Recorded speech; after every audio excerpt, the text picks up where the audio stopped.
Steve, I can't help but notice you like wearing crowns. I do. Would you fancy yourself a member of royalty? Well, in my own mind, I like to think of myself as the King Ralph of Milwaukee. Very true. But are you a draft king? Well, I've never thought of myself like that. What's a draft king, Colin? A draft king is anybody that goes to DraftKings.com. It's your one-stop, one-day fantasy sports league that feels like a brand new season every single time you play. That's right, you can play MLB, NBA, NFL, NHL. You like PGA? They got that too. How about soccer? Totally covered. All you have to do is go to DraftKings.com. You can play today and win real money, and that means you can buy another crown. Oh, thank God, this Burger King one's starting to fall apart. That's DraftKings.com. This week on the PRESSURECAST, E3 leaks, and we get ready for 3 whole days of podcasting. It's E3 week. Everything happening in the world of video games is here, now, on the PRESSURECAST.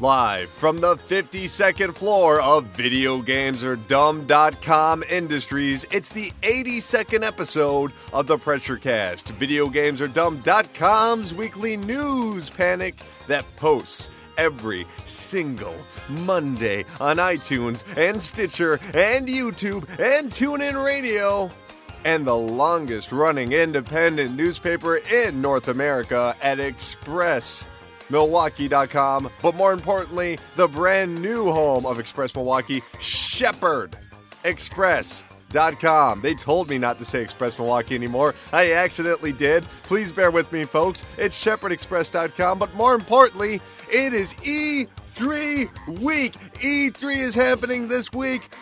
Okay, relax, breathe in, breathe out. Okay, very good. My name is Colin Two Coffees Tanner. Yes, I am still using the same nickname for over a month because I'm always drinking 2 coffees, and I am joined this week once again by the illustrious Steve Cuff. I don't think I've ever been called illustrious before. Thanks, Colin. There you go, buddy. Oh my God, Steve. E3 week. E3 week. Join me. E3 week. You ready to get your preview footage boner? I cannot wait. E3 is the most magical time of the year for me. I look forward to E3 more than almost anything else because it is everything that I like. It is bad public speaking. It is demos that crash. It is people freaking out on the internet. And it is just mashed together over this week. Now, if you're listening to this, you're probably listening to this on Monday. E3 is going on right now. We're recording this on Sunday, so we have not covered the Bethesda press conference. We will do so on the next episode, and the episode after that, we'll be covering the PC Gamer press conference, as well as Nintendo. And if anybody else is around on Wednesday, I don't believe there is. Maybe Square Enix comes after that. Yes, comes after Nintendo. There's so much to get to. There's literally going to be over a dozen hours of press conference goodness. Steve, how are you doing this week? I'm hanging in there, man. Better than I was last week. There you go. Yeah, you're a little hungover, I heard. Well, I was hungover eventually, but when I woke up at 11 a.m., I was definitely still drunk. So, but that was always. I was warned in advance. It's not like Steve, oh yes, I gave him plenty of. I gave advance warning that was going to occur. It wasn't like a phone call on Sunday being like, "I'm too hungover." Like you said, this will not work. This will not fly. The pressure blimp must stay on the ground this week. Oh, absolutely. Pride Fest, man. Best party weekend of the year in Milwaukee. I didn't even ask you. Was Pride Fest good? It was so awesome. And I was lucky, too, because I got to go to Pride Fest with my friend Ryan and my friend Kate. both of who Ryan came out a few years ago. Kate just kind of came out publicly last year, so it was really cool because it was nice to like be in this big public space where they just felt super comfortable and didn't feel weird, and it was so much fun. That reminds me too. Gamer X is again happening this summer, correct? Oh yeah, it is. Which is another wonderful LBGT centric but not exclusive get together. Which these are always so happy. These are wonderful things. Great time to get hammered. But forget about that for a moment because we have to talk about what the gamers are going to be doing this week. Yeah! All right. You know what? We're going to be doing things a bit differently this episode. The earth-shattering stories are very, very small. We're not going to have them this week. Instead, we're just going to be focusing on the only press conference we had this week. Straight off the bat, though, we need to address something. Bethesda accidentally, they had a Twitch streaming test, right? They were doing their press conference. They were doing a rehearsal. They decided to stream it. And when they did, the only thing that came out of that very brief amount of time were, this is true, the co-creative director of the original Dishonored, his name is Ralph Colanito. We're going to go with that. Harvey Smith, he was the other co-director. And the vice president of Bethesda, Pete Hines, all discussing Dishonored 2. So if you already saw Dishonored 2 announced, I can't wait to see what it looks like, but oops. This is a landmark for E3 because, I mean, normally we look forward to all the press conference gaffes. This is the first time that before the press conference even started, right, they fucked it up. They had a press conference gaffe before the press conference. Mm-hmm. That's incredible. So that's what we're going to say right now because tomorrow we're going to be talking all about Dishonored 2 and the rest of those announcements. Let's get to the stuff we do know about Oculus VR. That's right. The Oculus Rift had its own press conference earlier this week, and we have a ton of news to get to. First and foremost, they've announced something called Home. It's going to be Oculus Home. I guess if you had to compare it to something, it would be somewhat reminiscent of Steam or Xbox Live, an interface that allows you to purchase games, talk to your friends, see their activities, launch games, all within the Oculus Rift itself. You don't need to take off the headset to interact with this, which is kind of exciting. You never have to take your virtual reality headset off again. That's exactly it. And you can just, die happy when you're just going to have to get like an IV drip, and some like creamed corn that just goes naturally into your stomach. Yeah. I'm going to go ahead and put $50 on a game journalism think piece in the next year or so where someone tries to wear the Oculus Rift for like 48 hours straight and then writes about what happened. I keep warning the academic-minded. I keep warning people you might want to back off using the term think piece because sooner or later in the near future you're going to hear, "Did you get a chance to read my think piece, bro?" It's going to happen. That's how this stuff gets co-opted, bro. That's how it goes, All I'm saying is, hey, Kotaku, I know you're listening, so you want me to write the article, man. I'm here for you. I'm pretty sure Patrick Klepek has that one probably nailed down. Yeah. That's totally his kind of gig. So they revealed Home, a very significant idea of having that central hub where all your activities can take place, from games to communicating with friends. No word yet on really what that social interaction is going to be, whether or not we're going to, because there's those camera functionality. Well, we'll have to get to that. But maybe you can have Skype of some sort. Sure. I mean, this is Facebook after all. But we should move on to the actual headset itself. They had the final version revealed. It's far more lightweight. It does have built-in earphones, but you are able to remove them in case you want to put on like your Astros or your Turtle Beaches, if that's your preference. Mm-hmm. And it actually does have more. The latency has been lowered. They said a good amount, and there is a wider field of view than the previous ones. Now, compared to something like the Morpheus had, I think it was 90 degrees. It was slightly wider, whereas I believe the Oculus had 70 to 75. They said that they've expanded on that, and they've made the Oculus far more comfortable for people that wear glasses. That's good. Well, and the field of view thing is kind of important. Like, I know I always harp on people who are like, "Oh, the field of view in video games, blah blah blah," and they just focus on that. But with something like virtual reality where it's very easy to get motion sickness, I think if you can expand the field of view, then that kind of this is talking about that. We should explain, just in case, the field of view is a very common term, and we are referencing the way that it works on PC, where you're seeing draw distances and things like that, or just the angle of the face. Yeah, it's kind of the angle. It's not so zoomed in. You just have like a wider view of the thing, so your peripheral vision isn't as limited. It's not like you're looking through things on horse blinders or something. In this case, with VR, we're talking about a physical like an actual adjustment by using some sort of crank or dial, as Grandma would say, to actually adjust these two lenses to meet the center of your eyes, which is very promising. Because otherwise you're going to get a nasty migraine unless you happen to line up exactly with what they deem to be the perfect field of view. Oh, God, Morpheus. Don't fuck that up.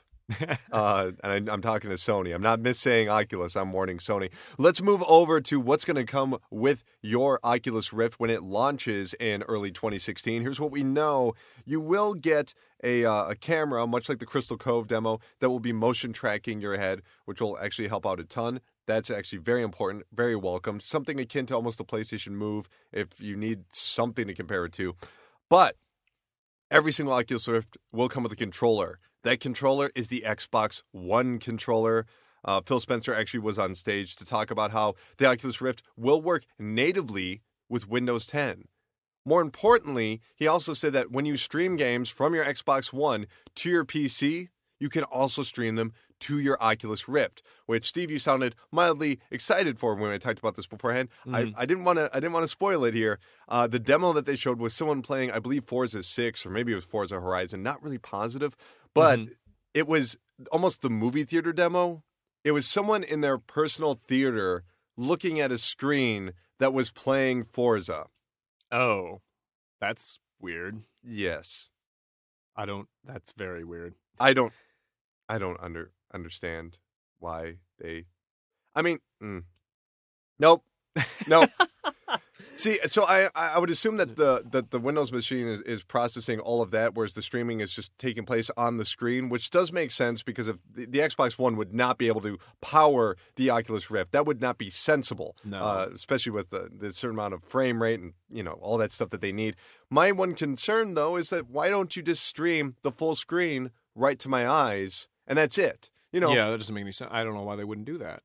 I mean, maybe it's because it won't be in 3D or whatever, and that would require some extra work. Maybe that's what they're trying to avoid. Well, and I'm also interested to see how the Oculus can be configured to function with the new Steam streaming TV box that's coming out in October too. Oh, right. That's yeah, I guess we'll see. Well, it is worth noting that obviously Valve is working on their own headset, Vive, which I've heard very good things, but we don't know anything. Yeah, are we moving towards a world where people who play video games will have to own multiple virtual reality headsets? I really do. I hope everyone understands that's getting into this whole VR thing that you will not buy more than one headset. Like, the consumer will not do that. This household will not have multiple of different brands. I mean, you go into a home that has an iPhone, everyone's got an iPhone. All right. If they got a Galaxy, they got a Galaxy. If they have an Oculus Rift, everyone has an Oculus Rift. It's not going to be HoloLens here, Oculus Rift there, Morpheus over here, Vive over there, Gear VR over here.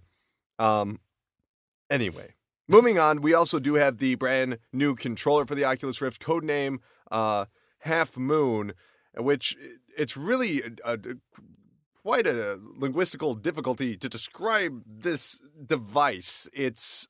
I don't know what you would call it. It's basically sticks with a ring around them that go around your hands that not only have triggers and allow you to move freely, but they also are able to read your finger placement. So if you give a thumbs up, it can read that. Good. Positive reinforcement gesture simulator confirmed. Yeah, it kind of looks like, and I just glanced at a few photos the other day, but it just looks like somebody took a PlayStation Move controller and then just smashed it into a Wii steering wheel, and then that's what you're holding on to. And then maybe shrunk it a little bit. Yeah, shrunk it a little bit. It's kind of bizarre looking, but whatever. You can use your Xbox One controller if you want something more traditional. I am actually somewhat excited to try that out, though, to be honest, I am a little worried about shrinking down things, because once you do that, you're going to, fall into oatmeal cream pies and bowls of Cheerios. These are very real, dangerous situations covered in an early 90s documentary that was just terrible. And from there, even a kid blew up, and I don't mean exploded, but became enlarged and attacked a city, a small toddler. I ask you, PRESSURECAST faithful, have we learned nothing from Rick Moranis? Oh, man. So good. Such a great guy. Also, Insomniac, the developers of Ratchet & Clank, and also the rather good Sunset Overdrive, have revealed they're making an Oculus exclusive called Edge of Nowhere. This was a third-person platformer of some sort, realistic looking, of a man running around a mountainous, snowy area, in fact, running from monsters. Also, Gunfire Games revealed Chronos. I believe this had been previously announced, but we actually got some footage of it. It looks to be some sort of fantasy RPG, except you'll be playing as this character throughout his life. Every time you fail in the cave, sort of like a roguelike, you get kicked out and you can't come back for a year. When you return, you've aged. You're not as fast, you're not as quick, but maybe, just maybe, you're a little bit tougher. A pretty cool idea that I don't quite understand why it needs to be part of Oculus. Yeah, that seems weird. It seems like just a regular game. I don't know what that has to do with VR. Well, Oculus is hoping that they can find some games that will be suited for VR. In fact, they've got $10 million banking on it. They have basically a fund for independent developers, $10 million worth, to fund smaller projects, which I think is a fantastic idea. And I've said this time and time again, this is one of the brilliant strategies of Sony over the past couple of years. If you establish a relationship with independent developers, the independent developers of yesterday are the people that rule the world today. Look at someone like Cliff Bleszinski hanging out and just dicking around and making goofy games. Now look where he is, billionaire. So if you can create relationships with these young developers and say, no, don't go and make games like that. Make it for VR. You've established a relationship that can last decades. Yeah. My only concern is I don't know. It's almost like a Wii U gamepad situation. Totally, right. Where I don't know how many of these developers are actually going to make something where you go, wow, if this was on anything other than VR, it just wouldn't work. Right now, if you go on Steam, there are plenty of games that support the Oculus Rift, especially in like Greenlight or Early Access or things like that. And normally what that means is they're compatible with the Oculus and they have this like weird like motion blur head bob thing that's completely nauseating whether or not you're wearing a headset. So hopefully we don't get that. But it'll be cool to see what people come up with. I mean, I'm worried about Oculus, frankly, when I saw the games that they were showing off, because some of them were third person, and a lot of the experiences are first person. I think they're trying not to be typecast into a certain scenario of, oh, they only have first person games, which is good, and that's reasonable. But I don't think that's the best place to be. I don't think third person is the right idea for VR. If I were them, personally, and they showed off a bit of this. I forget what game it was. They showed like an over the top view isometric of like a real time strategy game. Now, if I was playing something like Civilization and I could zoom in and I could actually walk around my civilization, I sound like Peter Molyneux now. That would be like something good. I think that VR really needs to escape the notion of general gameplay. I've said this time and time again, the idea of exploring history and exploring different cultures is very important. But I would say, like, why not? And people might say this isn't bad taste, but, what about first-person experience about Darfur? Something that establishes empathy, that puts you in someone else's shoes, that creates you a connection when you go, wow, that's horrible, or wow, that was so important, or wow, this is why people behave this way. I feel like VR could be an empathy machine, and that's where it should be going, is engaging in different experiences as opposed to action experiences. Yeah, well, and I've played a handful of like Oculus demos, and they've all been in first person, so I don't even know what it would feel like to play from a third person perspective where you're directly controlling a character. And it's interesting you brought up the Civilization thing, because obviously that's not like a first person game. Yeah. But if you're playing a game of Civilization and you can like zoom in and look around your cities and stuff like that, you have this feeling of being this like omnipresent like god figure that's controlling everything. So it kind of puts you more in line with that. So I don't know. Can you imagine talking to your advisors all in the same room and looking to them and them communicating what you should do economically, and you could shake your head up and down to say yes? Something like that. That's exciting to me. Seeing just a game that I say, yeah, but I could do that anywhere, And yes, you could do Civilization anywhere. It's already pre-established. But what is VR really going to add? And obviously, it's too early to say if it's a failure or not. I mean, that's ridiculous. Some people are saying that this press conference really said, oh, this proves Oculus is a success, or they don't know what they're doing. I mean, it really was kind of like a mom and pop show in some ways for something that was purchased for $2 billion. It just had like a brick building wall and people flubbing their lines, which obviously they're nervous. They never had to talk to such a large amount of people. But I'm optimistic, but cautiously so. Cautiously optimistic. I think that's the best way to take it. And you know what? Just because I didn't say it at the beginning, and even though it doesn't really count, that will technically do it for the Shuddering Stars of the Week. Pee Wee Herman this week stepping in. Pee Wee Herman channeling Arnold Schwarzenegger. Oh God, man. Well, at least we're getting to the musical segments. People like the music.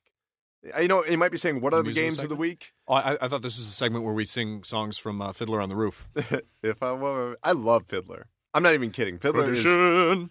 I'm not even kidding, kids. Watch Fiddler on the Roof. Really good. I'm very picky when it comes to musicals. I don't even like Guys and Dolls, but I like the music from Guys and Dolls.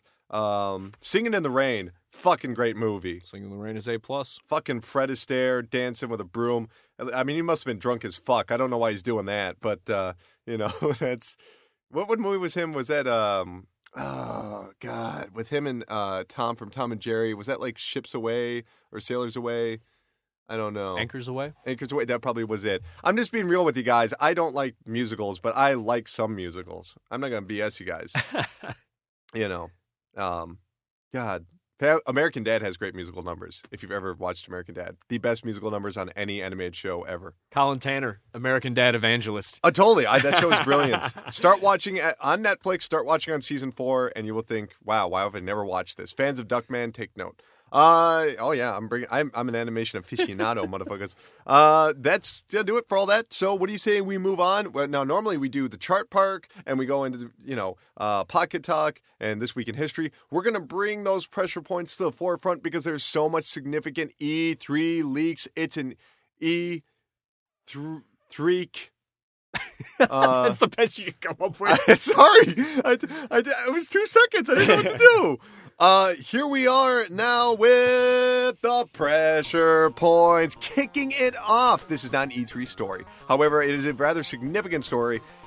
The Mega Man Legacy Collection. That's right, Mega Man 1, 2, 3, 4, 5, 6, and 1, and 2, and 3, and 4, and 5, and 6, all being brought together for the Xbox One, PlayStation 4, PC, and 3DS. No word on Vita. Assholes. It's all being brought together by Digital Eclipse for the low price of $14.99 and will be released this summer. Most importantly, though, Frank Cifaldi, video game historian, is going to help work in the digital museum environment as well as restoring the games while keeping the original aesthetic into 1080p. That digital museum, by the way, will have memorabilia from all the games from 1987 to 1992. Mm-hmm. Steve, is this... something worth getting excited for, or are we just getting a bundle of re-releases with a shiny coat? No, this is actually a re-release worth getting excited about, and here's why. And this is also why some of the games press, a lot of the articles I've read have sort of missed the point. So if you go to IGN and you read IGN's article about the announcement for this thing, there's this little block of text at the bottom where they're like, well, I guess it's cool, but it's just like, why only 1 through 6? Why not 7 and 8 and 9 and 10? And what about the X games? And if you look at the GameCube Mega Man collections, they had all these extras, and you could like watch an episode from the cartoon show and blah blah, and they're just going all this stuff. And what they are missing is the entire point of the release of this collection. So, yes, you can watch an episode of the shitty Mega Man TV show so bad on the GameCube if you want. Colin, how are you going to play your GameCube disc?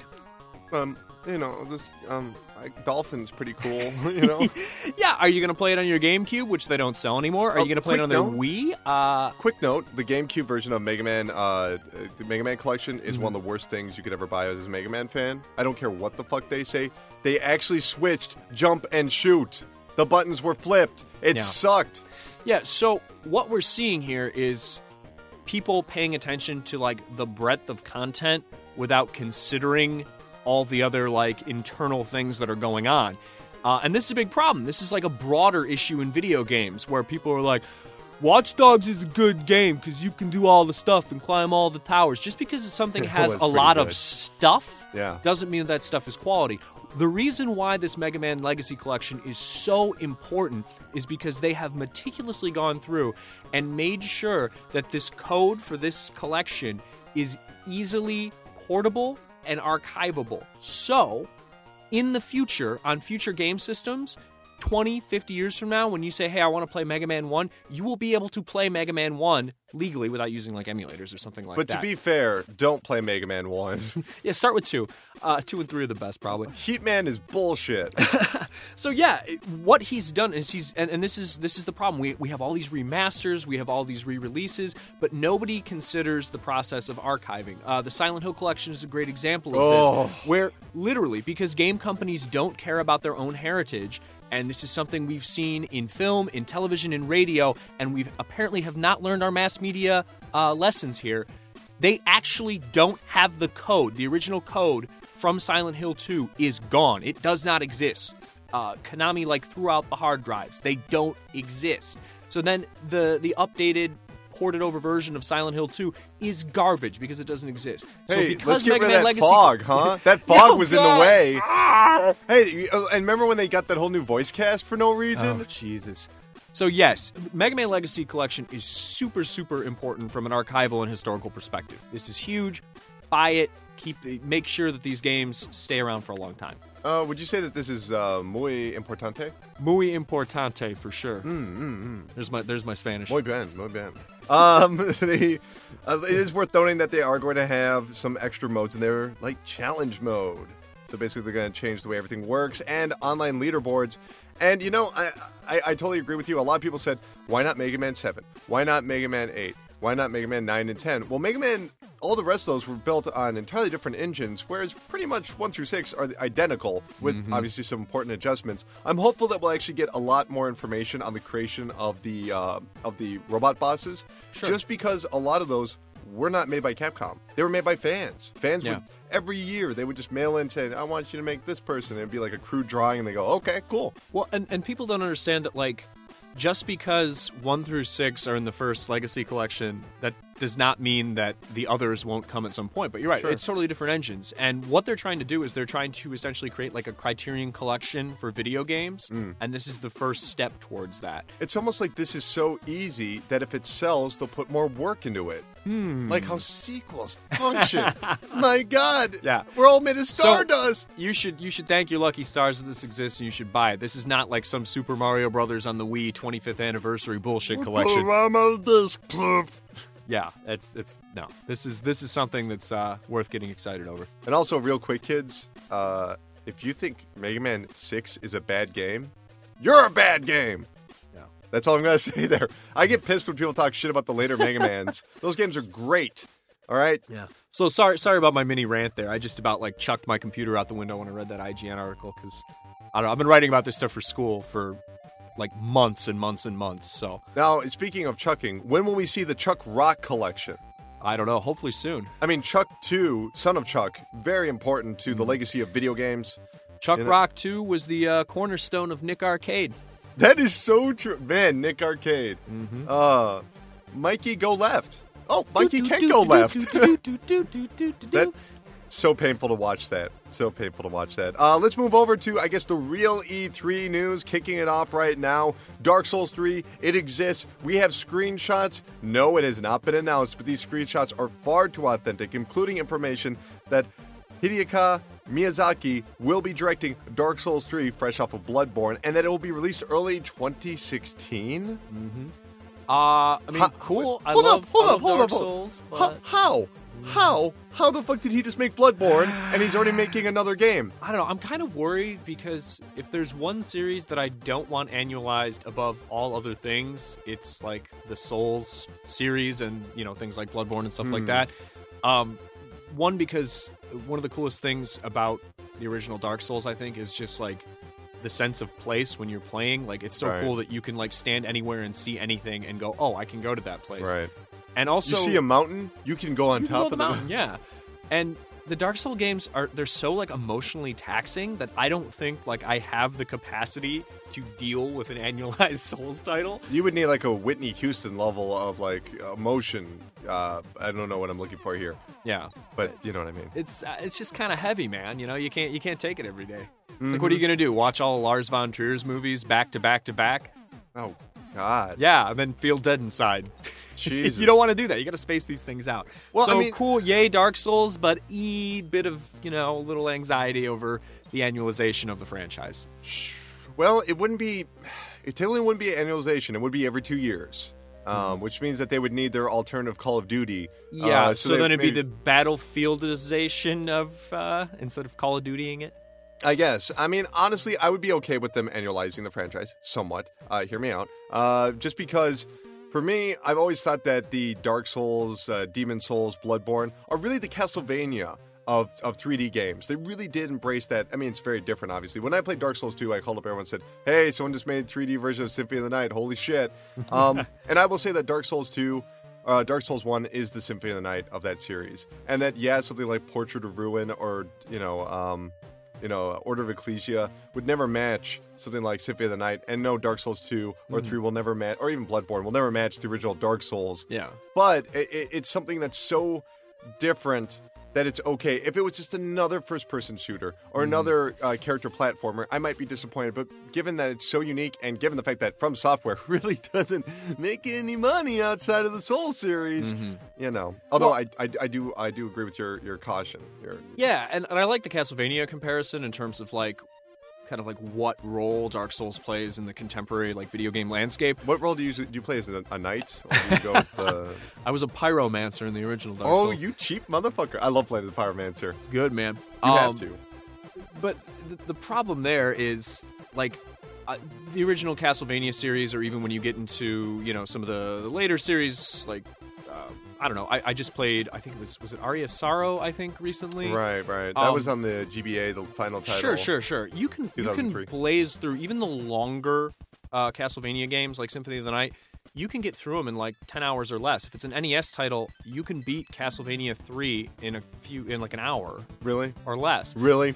You can beat Castlevania 3 in an hour? No, I mean if you're good, or you just never beat it if you're me. I've never beat it either, man. I thought you were literally just that game, I just, farted it out in an afternoon. You can watch someone on YouTube beat it in an hour. Have you ever played I highly recommend you play the Japanese version, just so you get the enhanced soundtrack, because they had a special chip in there. Ooh. The soundtrack is so good in that game. You little Famicom hipster, you. When I got my DualShock 4 before the PlayStation 4 came out, because I bought the controller in advance, the first thing I did was play Castlevania 3, the Japanese version, because I love that game so fucking much.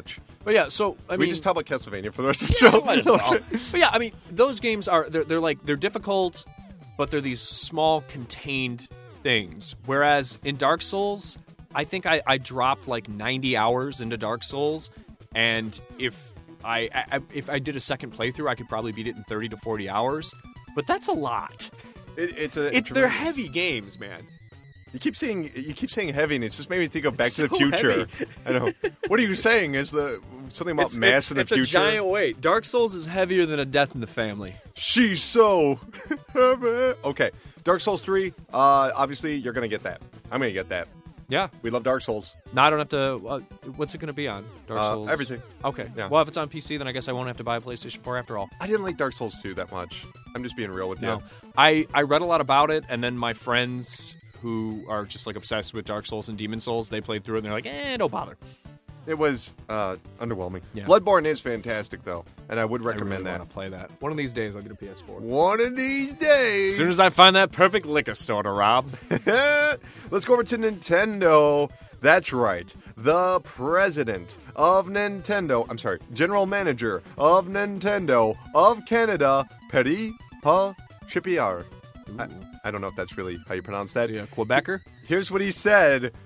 We would love to have third-party titles. And I'm doing a Japanese accent for some reason. Is that your French-Canadian? Jesus.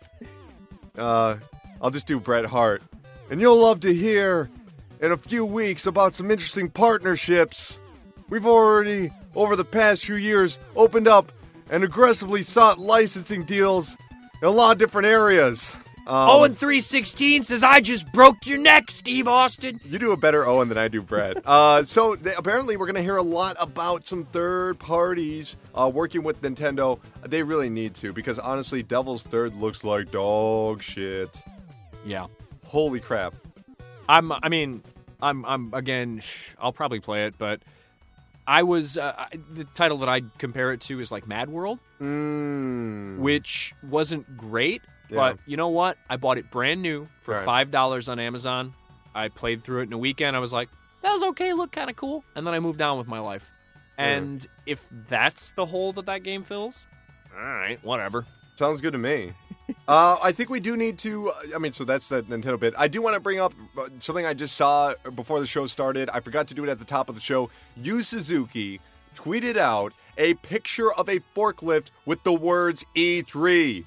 This is really Yu Suzuki's Twitter account, and if you don't understand what that means, in Shenmue 1, you drive a forklift, and you can also engage in forklift racing at the start of every single day.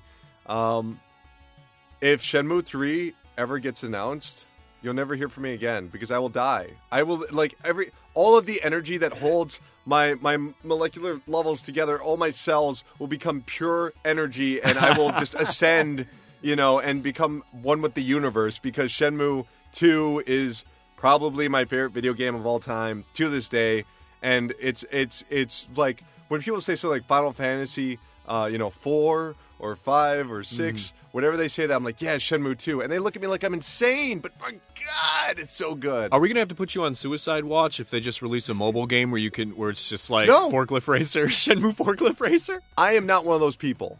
I am one of those people that says, if there is anything that says the name of the franchise, it's good for the franchise. I don't care if it's Skylanders or Hitman Go. It enhances the franchise. Why do you think they make movies like Battleship? Because it's a known property. So if Shenmue comes out and it's some stupid mobile game, Match 3, who cares? It's creating a notoriety.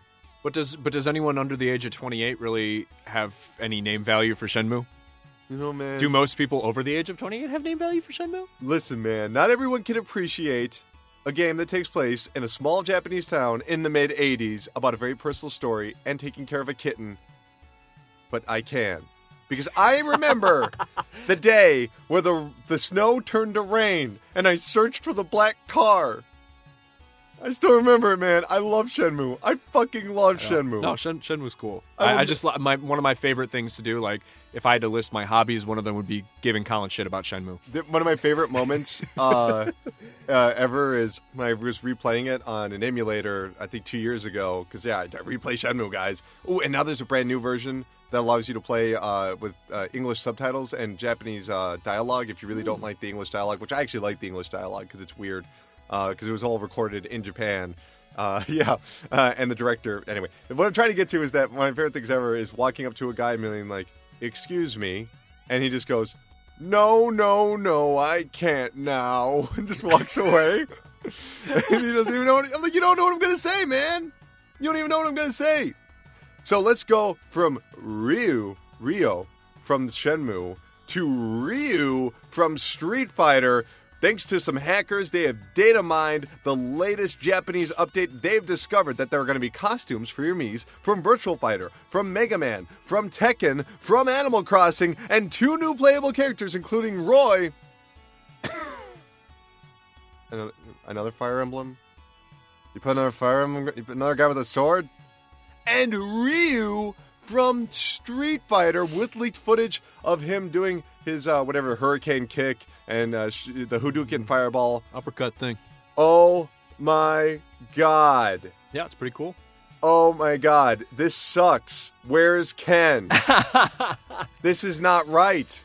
I love this stuff because, Nintendo in the last decade or so, they've gone from just commodifying their own intellectual property nostalgia to just branching out into general nostalgia, and the Virtual Console and then Smash Brothers are great examples of this, where now when you hop on the Wii's Virtual Console and you can just buy here's a Commodore 64 game, here's a Sega game, here's a TurboGrafx 16 game, and all of these properties are sort of being absorbed under the umbrella of Nintendo. So it's so cool to see these other characters crossing over into that realm.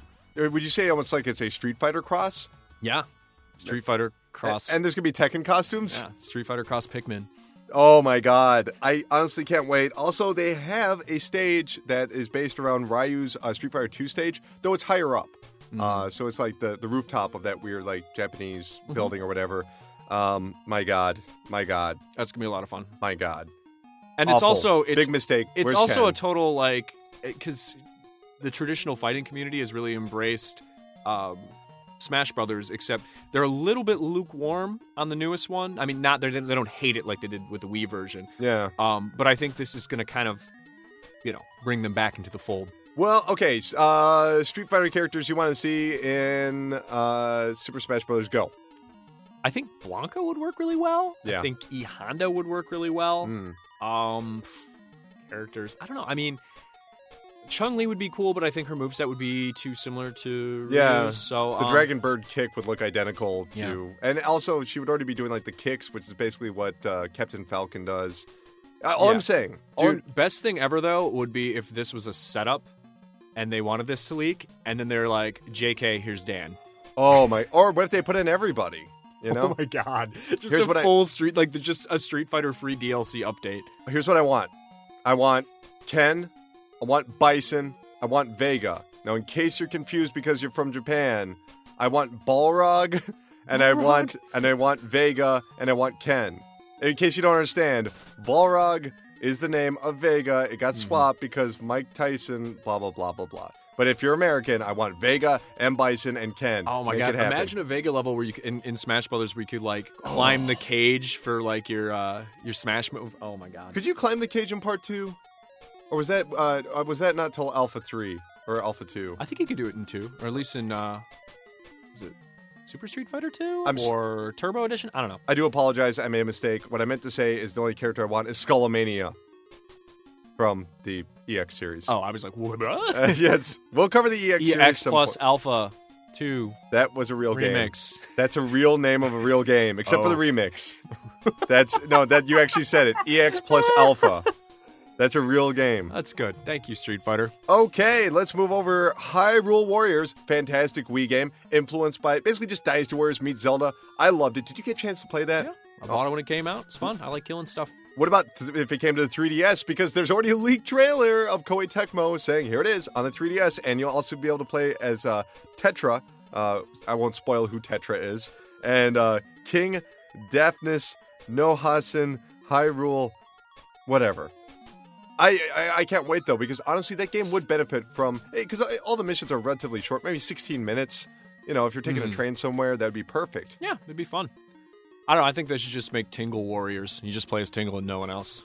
Well, yeah, but, you know, Nintendo won't listen to reason. And every time you pick up a power-up, he just goes, ooh! Oh, man, that sounds good. By the way, Mario Maker will be playable at Best Buy from 4 to 9 p.m. Yay. on June 17th and noon to 5 p.m. on June 20th. If you want to check out Mario Maker, head over to your Best Buy. Go to bestbuy.com to find out more information about that. Have you been training for the Nintendo World Championships? No, there are already people waiting in line. They were waiting in line last night. It's so weird the way they're doing this, too, because, like, the only thing they've announced is Splatoon and the original Legend of Zelda. Yeah. And everything else is just a toss-up, like what you have to be good at. Right. So, I don't know.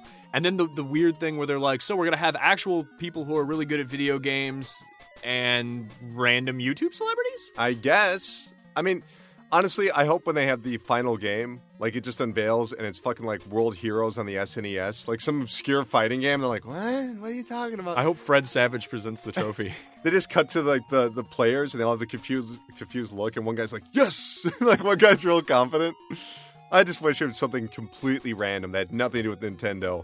You know, Mortal Kombat 2 on the SNES, something just total random. Let's move over to Sony. We have, on good authority, this is according to The Guardian, the UK newspaper, we have it on very good authority that this will be the year that Team Ico finally presents its follow-up to the much-loved classics, Ico and Shadow of the Colossus. Of course, they are talking about The Last Guardian. Not only that, but there are rumors floating around that Mark Cerny has joined the team. Mark Cerny, of course, was part of was the lead architect for the PlayStation 4. A frightening man. He's too smart. He made Knack. He made Knack. Thank you, Steve. He also made Marble Madness when he was 17, man.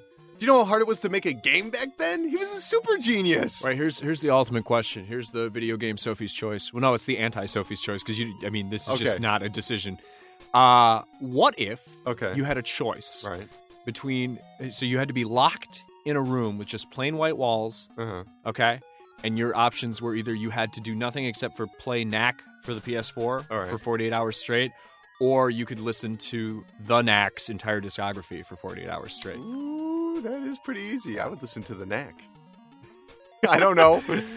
That's not horrible. Well, I can make it through. I like bad music. I like all music, for the most part. Except .com? Huh? Allmusic.com. Oh, I love allmusic.com. That's how I found Minus the Bear in the early 2000s. Would have never known about them. There you go. Fantastic website. Got me into a lot of early 90s independent rock. Like fucking Masters of the Hemisphere. Highly recommend that band.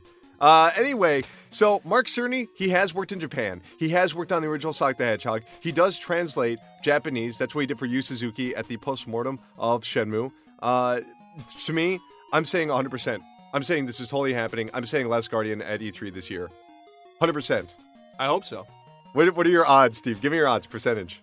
I think they're gonna say something. They'll just be like, The Last Guardian, and they'll tease like a title screen or do like a 5-second teaser a la Doom 4. Okay. But I don't think we're gonna You think it's just gonna someone's gonna be up on stage, it's gonna be Yoshida up on stage and he's just gonna go, Last Guardian, and just keep going? Basically. Oh god, I hope so. Because it's gonna be they're going to admit that it still exists, and then we're not going to get anything for another 5 years. Well, if I'm not mistaken, last year, Colin Moriarty from IGN actually posted a story saying that it had officially been canceled, and then there was a tweet, I forget who it was, but Shuhei Yoshida was there saying that they were all eating dinner and laughing at the article, and saying it wasn't true. Mm-hmm. So, which means that they have a very low threshold for laughter. Anyway, PlayStation Now is now streamable on certain Samsung televisions. Yay. Be there. Ratchet and Clank. Did you ever see UHF? No, I haven't actually. I was talking. What the fuck? I know. No, that's the exact. I was talking to Steve Coleman from Optimism Vaccine about it. We were actually talking about it on our podcast.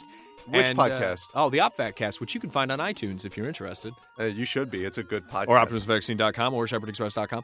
Anyway, I've never seen it. I've seen clips from it. I've read a lot of stuff about it. I'm very familiar with it. I know it's got that girl from SNL with the high-pitched voice, and I know it's got the racist guy from Seinfeld. Yeah, well, okay, both of those guys went crazy, but that movie's Michael Richards in there is so funny. They have this huge promo for what's on the channel. It just cuts him at the end and he just goes, "Be there." Wheel of Fish. Oh my god. Everyone watch UHF. It's on Netflix. No excuse. I've actually listened to the commentary numerous times. I like the Weird Al song. Oh, that is... the titular Weird Al song. UHF. Yeah. Anyway, Ratchet and Clank. Speaking of movies, Ratchet and Clank is getting a movie, but they're also getting a game, as they've said it on the trailer, a game based on the movie, based on the game. Like Street Fighter, the movie, the game? I actually own that on PS1. Oh my god. It's, anyway, the game is going to be launching in spring 2016. The trailer looks absolutely gorgeous. However, it will be 30 frames a second, not 60. And they specified, and I don't know if this is bull or not, but they really did say this, and I find it somewhat believable. They said the CG of the movie is at 24 frames a second. So they actually somewhat wanted to match that, and that's why they went with 30, which I can find somewhat believable, you know? Let's go on, Steve. Come on, what you got here, buddy? Okay, it doesn't make any sense because it's not like it's not shot on, it's not projected. I mean, maybe they projected it at 24 frames per second. Maybe they projected at 30. But it's like when a movie is projected, like the reason why 24 frames per second is the standard is because when you shot a film on 35 millimeter film or whatever, like that was what it ran at. So there's no reason to do that. I don't get it. Yeah. And games aren't movies. I don't know, man. Whatever. As long as it's smooth, be a consistent 30. I don't give a shit. There we go. I don't give a shit. Yeah. The Steve Cup story. Yeah. Don't be below 30 and don't chug, and I won't notice. That's basically how to make a video game. Tearaway Unfolded is coming to the PlayStation 4, and this, of course, is the remake, re-release, do-over, done did it again of the Vita game, and it'll be launching in North America on the 8th of September. How are they going to do that? You're going to because it uses your face. Yeah. And then there's the touchy stuff, and you can do the touchy stuff on the PS4. Are you going to have like a PlayStation Eye in order to play it? It is the PlayStation 4 camera. The PlayStation Eye only existed on the PS2 and PS3. Jeez. Hey, my very first episodes of First Hour were actually recorded using a PlayStation Eye for the PlayStation 3. Wow. Yeah. That's impressive. Yeah, it took a lot of crazy, weird workarounds. Yeah, I guess I'm more interested in what they're going to require you to have and how they're going to pull this off, because it seemed like a game where it was very like Vita specific in its requirements. Yeah. I don't know. I do own a copy of that game, and I plan to play through it one of these days. Also, because it used the back touch screen for the Vita, right? Right. So what you would do, and I want to play it really bad. I've only seen footage, but like Go you would, pop Vita. Go pop Vita. One of these days, I got to rob that liquor store still. So you would like touch the touchy screen on the back, or the touchy pad, whatever it is, and then like your finger would pop up like through the screen, and if you're touching the controller, then it's just like I'm moving my arms around. You're moving your hands around, and I'm slowly reaching for a gun. imagine pointing your finger down at something, and then it appearing like it's coming up on the screen. Now you sound like Peter Molyneux. Yeah. Imagine pointing a finger down. Imagine pointing a finger. Yeah, well, unfortunately, Little Deviants will never come to the PlayStation 4, so you gotta get a Vita for that. There's a deep cut for you Vita fans. Let's go over to the creators of Amnesia and Penumbra. These are Friction Games. They have a brand new game called Soma coming to the PlayStation 4 and the PC. Steve, excitement levels, 1 out of 100. Pretty high. I like their games. I think they're good. Perfect. Super Meat Boy is coming to the PlayStation 4 and Vita this year's. The Vita's. I'm turning into Pat Patterson. That legacy system. Yeah, the legacy. Here's the good news, though. If you're a PlayStation Plus member, you're getting the game for FREE free. Yay. According to them, that's their way of saying thank you for waiting patiently. And thank you, Team Meat. Street Fighter V coming to the PlayStation 4. It is an exclusive, and we've known about that for a very long time.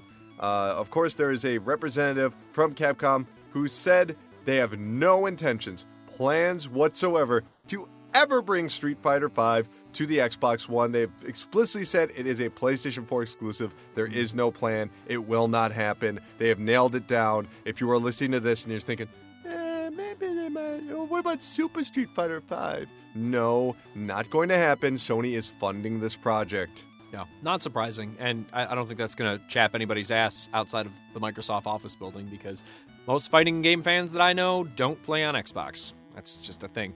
It's true. I would say if there's one thing that makes me kind of slightly bummed out is that Xbox Live traditionally does have better online play, and that would probably be a little bit better for that. But, whatever. Whatever. Halo 5, we have some more information about it. Do you like playing split-screen co-op? Well, too freaking bad. It's not being included in Halo 5. You will be able to play on Xbox Live Gold. There was an erroneous report saying that you would be able to play co-op for free without a Gold account. Xbox has clarified since then, saying that's not possible, but they will include a 14-day Xbox Live Gold trial with every copy of Halo 5. So beat it in 14 days. Fair enough.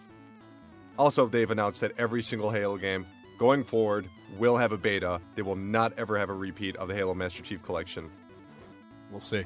Which is funny because didn't Halo 3 had a beta, right? Mm-hmm. Halo 4 had a beta, right? Halo 5 had a beta, right? So it's not like they're really changing anything. They're just like, oh, we are so sorry. We apologize for the game. The game that's still broken. So, if you're excited for Crackdown and Scalebound at E3, scale it back, son. Ain't gonna happen. They're going to Gamescom. Also, if you're ready for Quantum Break, they're going to Gamescom. They're not going to E3. So, as you said, Steve, what the hell is Microsoft going to do at their E3 presser? I don't know. New characters for Killer Instinct. Connectimals 3. Blinks the Time Sweeper Cat minigames included in Forza. I'm just making this all up. This isn't true. We do have some good news, though. If you're in the market for an Xbox One, for $399, you can pick yourself up the Xbox One with 1 terabyte of hard drive space, as well as a newly enhanced controller. Not very many differences, and the bumpers are slightly different, ever so slightly. Does the terabyte bundle come with the Kinect, or is it Kinect free? Kinect free.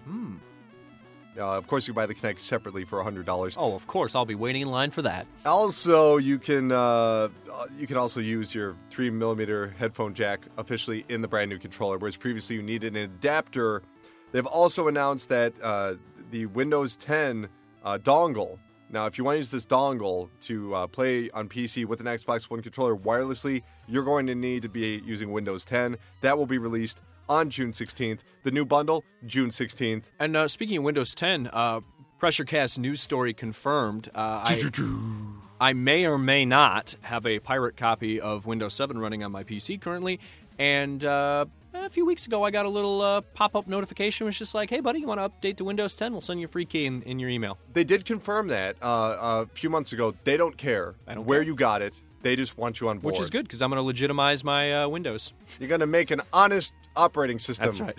I'll make an honest operating system out of you, Windows. I always like saying I'm going to make an honest man or woman out of people for no reason, because it always turns people to just be like, hey, don't say that. It's a weird phrase. What does that mean? You're not a hooker anymore, lady. You're getting hitched. Welcome to this institution of marriage. Now you're a real woman. No independent ladies allowed here. Those are lying scumbags. There's no way to transition this, and I feel so bad because I have to move over to the senior producer of Mirror's Edge, Sarah Jason. I'm sorry that we just talked about marriage for a long time, and now here's a woman. I feel bad about that. She, of course, is the senior producer of Mirror's Edge, Catalyst. Ooh, Catalyst. That's a fun video game subtitle if you use your video game subtitle generator. Yes. Oh my God. There was a fake Nintendo E3 leak page. You just refreshed it and it would come up with brand new fake stories and fake leaks. My favorite one was Mario wheelchair basketball. Ooh. That is such a good joke. Sign me up. There should be a wheelchair basketball game, though. Just Mario Murder Ball. Ooh, that sounds fun. Just like the documentary, which is just nothing but good times and laughs. Nothing downer about that. What they have stated is that this new game, here's the exact quote, "This is not a sequel. This is not Mirror's Edge 2. We have landed on a vision that honors the first game, pushing the boundaries of first-person movement and diving deeper into the story of behind our heroine, Faith." Please don't have guns. Please don't have guns in this game. Yeah, I hope not. I saw there was like a screenshot of the new character design. It looks pretty cool. That's all I can say about it. I can't remember the story off the top of my head. I don't have it written down here, but... Was that Bunk? It was... No. Payday 2 is coming to mobile devices in some capacity. I don't know what it is. As well as the developers of Payday are working on a VR game involving The Walking Dead. Is it Overkill, the name of the studio? It might be. Yeah, I think so. So that I don't have that written down. It was very sparse information on that. As there is sparse information on this next story, Activision is creating yet another Transformers game. It is cel-shaded and resembles the 80s cartoon. What if it's going to be like, they should do a car combat game with Transformers like Cell Damage. Ooh. But good. Like Cell Damage, but good. Dude, Soundwave would not survive. Soundwave is... Actually, you know what? Honestly, that's a great pitch. Like, if you want to do a Kickstarter, just be like, yeah, it's like Cell Damage, but good. You'd probably make $1 million in a weekend. Also, I want to point out, Steve, just real quick, the last Twisted Metal, your ignorance is so obvious, sir. The last Twisted Metal, Sweet Tooth actually was a Transformer. The ice cream truck could transform into a mech robot and run people over. I'm sorry, I was too busy grimacing at that game to... It's a really good game. We can play sometime. Oh, we've gone over this before. I'll butt heads with you all day. I hate that game. Oh, I hate it. All right, Resident Evil 0, a game that I don't understand why it's getting a remake, but hey, it's getting a remake. A lot of people say, hey, it's finally getting off of the GameCube. Guys, it was on the original Wii. Remember all the re-releases on the original Wii? That happened. But it will be coming to the PlayStation 4, Xbox One, PlayStation 3, Xbox 360, and PC with 1080p resolution, or you can bring it down to the traditional 480p. Resident Evil 0, obviously, some of the best Resident Evil gameplay for about 4 hours, and then it just nosedives in this weird labyrinth. Well, and it's got this weird, like, kind of co-op thing going on where you control two characters, and, like, you have puzzles where, like, one character has to do one thing so that the other character can progress, and it'd be cool if they added some sort of, I don't know, either online co-op or couch co-op component to it, but they won't, so. Yeah, I mean, they do get separated at one point, so that would probably be kind of problematic. But you will be able to control Rebecca Chambers and Billy Cohen at some point this year. Give me some cooperative asymmetrical gameplay, motherfuckers. Just remake Resident Evil 2 already. I want an HD remake of Cookies and Cream on PlayStation 2. Oh my god. That is actually a fantastic game. That's one of my favorite co-op games. It's basically like, it's almost like the Pocky and Rocky, which by the way, this is the 19th anniversary of Pocky Rocky 2 being released in Japan, if I'm not mistaken. I didn't put that in This Week in History, just felt like mentioning it. Fortnite is coming to Macintosh. That has been confirmed. Call of Duty Black Ops 3 is coming to PlayStation 3 and 360. That has been confirmed. Reinhard Polis, the Nordic executive, has stated that in regards to the Darksiders series, here's what he said. Naturally and extremely excitedly, there will be a large-scale project based off of Darksiders, but for now, it is very important for us to take care of the existing games and make those available to a broader audience. Obviously, he's talking about Darksiders 2 coming to the Xbox One, PC, Xbox HD One. collection, yada yada, yeah. I like how he uses the word naturally. Naturally. Like, of course there's a Darksiders sequel coming. It's like, what, motherfucker? Like, your publisher went bankrupt and then your IP was sold for like 2 tomato soup cans and some lint. Yeah, well, I mean, to be fair, that Wii U launch title just blew the lid off of that whole thing. So, also YouTube has confirmed that YouTube gaming will be coming this summer. Get ready to stream on something that actually has a good connection and bandwidth. Fuck Twitch. I'm done with that shit. Mm-hmm. I can't wait. Which is nebulous. I think streaming is something really cool that can turn a lot of people onto video games. And if YouTube makes it easy, like they do with their video uploading, like if you want to record a video and upload it to YouTube, it's easier than it's ever been. Twitch is a giant mess. So good for them. Good for them. I hope more people start streaming. Absolutely. Also, we found out that Pro Evolution Soccer 2016 will be released on the Xbox 360, Xbox One, PlayStation 3, PlayStation 4, and PC. Yay. On September 18th. It is the 20th anniversary of the series. Where's my win at 11? Worms World Party Remastered. The remastered of the 2001 Worms World Party is coming to PC on June 8th. July 8th. Quick question about $15. that. If I'm not mistaken, Worms Armageddon came out at roughly the same time. Yes. And that was on the Dreamcast, right? Yeah, I think it was. I have it for PS1, but I distinctly remember buying Worms Armageddon and not buying Worms World Party because Worms Armageddon was supposed to be vastly superior. And I'm not sure if it's really hard to remember. Maybe World Party was the PC exclusive because Armageddon was fantastic. Yeah, I don't know, man. I don't know. There's a report going around that Front Mission will be appearing at Square Enix's E3 press conference. We'll cover that Wednesday night. Exciting. And that's going to do it for the pressure points. I do want to reiterate. Let's get rid of the music for a second. Do want to reiterate. Today, tomorrow, and the next day, you've got 3 days of podcasting. Mm-hmm. We're going to be covering all the press conferences in detail. So when next week rolls around, I'm not really sure what the show is going to be about. Probably a lot of Fallout stories. I don't mean Fallout the game, but a lot of E3 Fallout. Which, wait a minute. Wouldn't that be like 1 year after you first appeared on the show? I guess it would be, yeah. Because I remember you kept saying E3 Hangover. Yeah. That's okay, funny. There That's we go. funny, man. What do you know? 1 year later, Steve's still sticking around. I'm like a bad rash. And the show hasn't improved 1 bit. Dragging Colin down for a full year. Well, on that note, I think let's go take a break, and we will be right back, folks, with the Chart Park Pocket Talk, This Week in History, Idiot of the Week, right after this. Stay tuned. Sports. Fantasy. 2 worlds that never touched. On one area, people were rolling dice and playing Mary. On the other hand, people were running and jumping and catching. Steve, it's difficult to choose which is better, fantasy or sports, isn't it? Oh my God, it's so hard. If only there was a place where I could have fantasy and sports, preferably in a small, daily, bite-sized dose. I have fantastic news for you. Just like in fantasy, you can be the king at DraftKings.com. It's the one-day fantasy sports league that feels like a brand new season every single time you play. You can play the NBA, you can play the NFL, golf, whatever the sport is, it's at DraftKings.com. And you can actually play for free. Well, that sounds exciting enough already, but here's the best part. You can win real cash prizes. Some people have won millions of dollars just for playing, their very first time playing too. It's easy to use. You can set up your team, you can go and play, you can win real cash, and you can play for free. So that means you don't have to pick between fantasy and sports anymore, Steve. Go to DraftKings.com. Welcome back. Thank you, DraftKings.com, for being you. All right. And by the way, the ending of that commercial, meh. Why don't more radio commercials do that? I don't know. I can't think of a single reason why. Okay, great.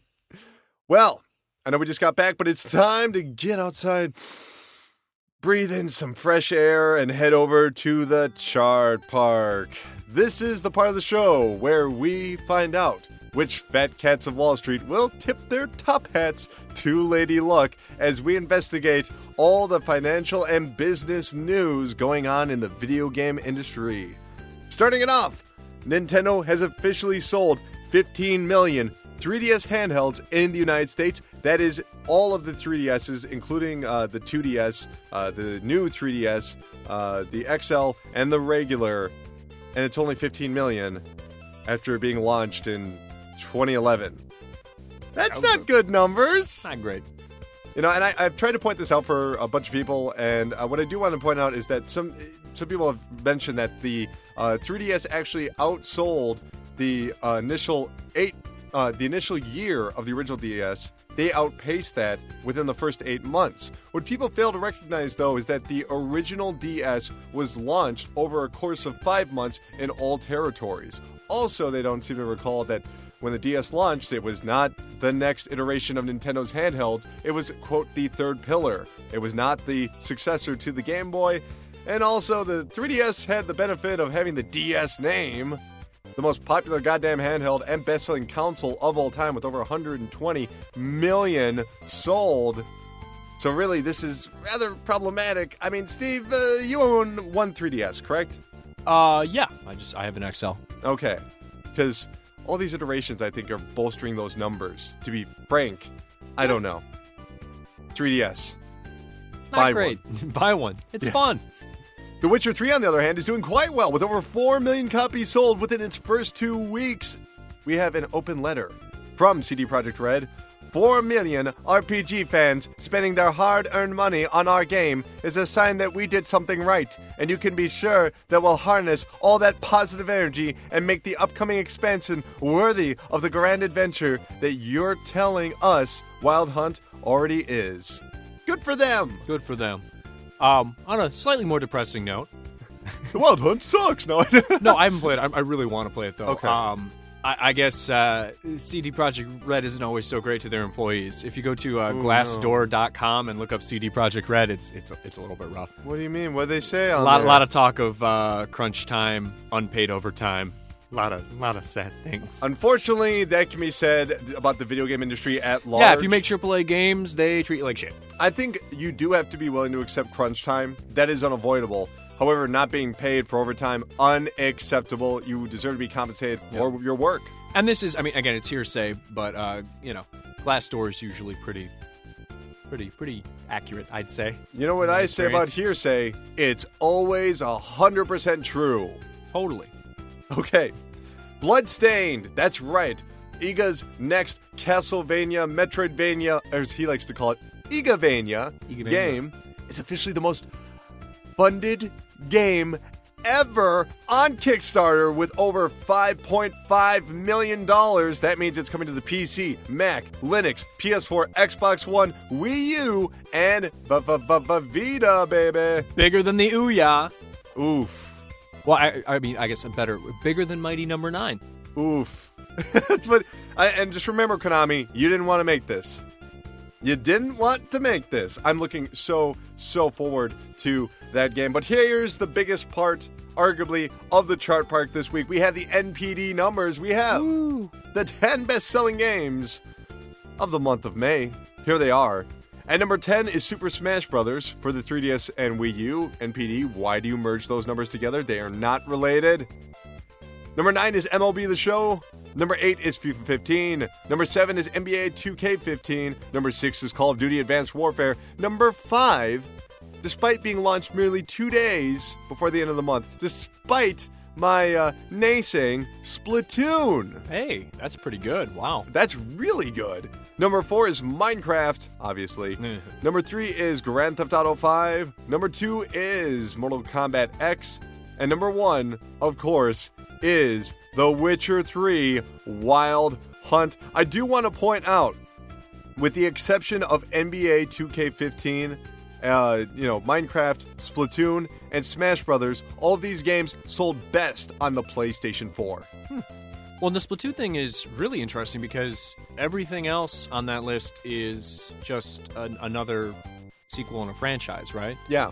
Or an iteration in the case of Minecraft. Egoration. An egoration. Thank you for that. Wow, good job, Splatoon. Yeah, I'm so happy about it. Here's some really good news as well. The PlayStation 4 actually was the best-selling system of May. So look forward to hear some more numbers at E3 when they take 25 minutes to have a pie chart flashing on the screen and then wheel out somebody to talk about Power Season 2. Yeah. Can't Sony wait. CEO is just going to take out his cock and windmill it around in Microsoft's face. Hello. What do you say we go over to the cursed land of England where they have, lots of tea? Cursed land of England? It's undeniable. They have some problems where the evil Queen Elizabeth rules with her. Are you still harboring some anger for British imperialism, or what's the deal, man? I think that they're evil. That's just it. I mean, just pointing it out there. Although I do love their sitcoms and Nutella. So, Hey, it's my cultural heritage. Good in the bed. Is that right? Yeah. You're from England? What are you Well, talking I'm about? not from England, but my great-grandparents are. Well, it's smart enough to get the hell out of there, so you're all right. All they brought with them was these giant eyebrows that I have adorning my head and some bad recipes. Some bag recipes? Bad recipes. Oh, yeah. Food was not great. Pies. Okay. A lot of chipped beef on toast. Well, I'm so glad to hear that you didn't have to grow up in that horrible place, England. But here's what they bought for video games. Number 10 is Call of Duty Advanced Warfare. Number 9 is Minecraft Xbox. Number 8 is Destiny. Number 7 is Farming Simulator 15. Number 6 is Project Cars. Number 5 is Battlefield Hardline. Number 4, Splatoon. Number 3 is FIFA 15. Number 2 is Grand Theft Auto 5. And number 1, of course, The Witcher 3 Wild Hunt. Wow. How fantastic. The Splatoon thing is even more surprising in Europe because the Nintendo Wii U is sold like dog shit over there, so that's huge. Understandably so, too, because Nintendo just doesn't have this same audience over in the UK as they do the rest of the world. There's not really a nostalgia factor because, frankly, over in the UK, the NES didn't do very well. SNES did nothing compared to, the Mega Drive or Sega Genesis, and everything else has been kind of lukewarm. That's wild. I mean, PlayStation preferred over Nintendo 64. Well, it looks like people over in England enjoy being squids and kids. That is so refreshing to hear. I mean, they like eating them squids and them pies, so that's... Also, a big fan of seafood is the country of Japan. Here are the top 10 games from Japan. Number 10 is Natsuo High School Senshun Hakusho. Oh, I forgot to do my little segue where I Go sing for the it. song. Go for it. It's time for Colin Can't Pronounce Japanese Names. Huh? Number 9 is Hatsuyamiku Project Mira DX. Number 8 is Attila Rona Plus, The Alchemist of Ireland. Hopefully that takes place in the King of the Hill universe. Ireland? No, Attila Rona, I played 2 of those games. They're pretty cool. Basically, you scavenge around and collect items, and you go back and you make stuff. It's cool. Oh, what are those, like, alchemy RPGs? Yeah. Okay, yeah. Those Pretty are... much the number 1 alchemy RPG. Number 7 is Minecraft on the Vita. Number 6 is Mario Kart 8. What? Still? That's weird. Number Cool. 5 is Witcher Wild Hunt. Still doing very well. Number 4 is Stella Glow. Okay. Number 3 is yet another version of Natsuro High School Senshun Hakusho. Number 2 is Shiren the Wanderer 5 Plus. Wow. Which I really want to check out just because Spike made it. And I love Spike. They made the original Way of the Samurai games. Or they published them at least. And number 1, give a guess. Come on, go with your gut, go with your heart. What do you want to see in the number 1 spot? Splatoon? Number 1 in Japan, baby! Cool. Splatoon for the 2nd week in a row. Wow. I know, they're That's doing huge. It's so good. So good.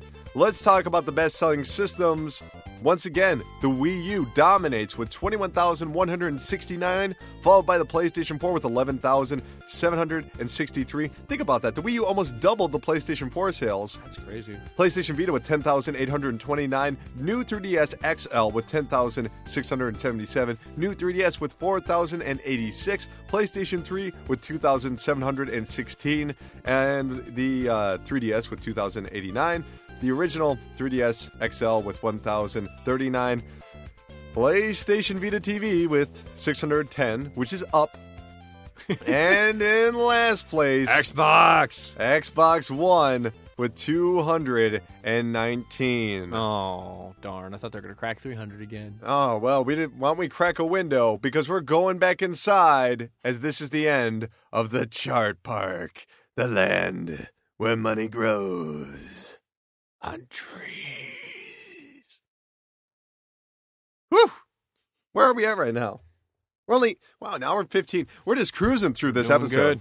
But that's because we're so damn good. Especially you, Steve. You're so damn good. Plus, we got to reserve our energy for the E3 bonanza that's coming our way. We got to go into our E3 cocoon and come out a hype butterfly. That's right. Doesn't hype butterfly sound like a bad Pokemon ripoff like Digimon or something? Hype butterfly sounds like a Crazy Town song. Wow. Crazy Town. People still remember them. I remember I was in an IGN chat room when that song came out, and some guy kept claiming he was the bassist for Crazy Town. And I was like, nah. And even if he was... Why would you want to be that? I don't know. Dude, I bet they were making bank. They were meeting all the ladies. They were doing some cool drugs. It must have been amazing. They were definitely doing a lot of cool drugs because when VH1 had that rehab show where Celebrity Rehab, lead singer of Crazy Town, Mr. Shifty Shellshock, was actually on there. And he's like a meth head or something. I don't know. Using a very loose definition of the word celebrity for that episode. Very loose. I mean, barely a one-hit wonder. Not even a one-hit wonder. They were never number one. No. But I mean, they did have a smash hit single on the OC movie soundtrack. There was a movie? Orange County, I believe, wasn't it? It had Orange County, Black? Jack Black and Colin Hanks. Was that the one about trying to get him to college so they were stealing stuff? I think that was Stealing Harvard. Oh, my God. Also an MTV Films production, though, released in the same time frame. So, okay, understandably so. Was Jack Black in Orange County or Stealing Harvard? He was in Orange County. Tom Green was in Stealing Harvard. My God. Underrated gem of an actor, Tom Green. I like Tom Green. And for more useless knowledge of trashy movies from 15 years ago, OpVac Podcast. This is what we do. That is what you do. This like 10-second back and forth that's our entire podcast. It's a good podcast, guys. I highly recommend. I'm plugging the shit out of it. As you should. It's a good podcast. If you're plugging a bad podcast, I would say don't do that.